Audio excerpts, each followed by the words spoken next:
Thalassaemia সচেতনতা শিবির ত্রিপুরায় খুব শিগগিরই এই শিবির চালু হবে। ধীরুভাই আম্বানি হাসপাতাল ও মেডিকেল রিসার্চ ইনস্টিটিউট এবং ত্রিপুরা শান্তিনিকেতন মেডিকেল কলেজের যৌথ উদ্যোগে এই শিবির খোলা হবে। আজ বোলপুরে এক অনুষ্ঠানে এই কথা জানান চিকিৎসক শান্তনু সেন। আগামী 2-3 মাসের মধ্যে ত্রিপুরায় যাচ্ছে পুরো টিম। সেখানে আক্রান্ত শিশুদের প্রয়োজনীয় চিকিৎসা পরামর্শ এবং পরিষেবা দেওয়া হবে। পাশাপাশি প্রাপ্তবয়স্কদের বিনামূল্যে HPLC পরীক্ষা করা হবে।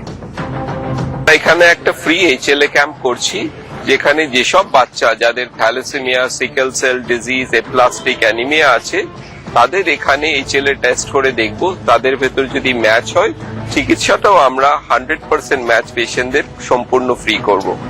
আমাদের সমস্ত পার্টনাররা একসাথে এখানে করছে, DKMS India, Coal India, ministry of health family welfare, thalassemics India, পাটুট, যার মাধ্যমে এটা আমরা বোলপুর শান্তিনিকেতনের মানুষের জন্য সম্পূর্ণভাবে ফ্রিতে নিয়ে আসতে পেরেছি।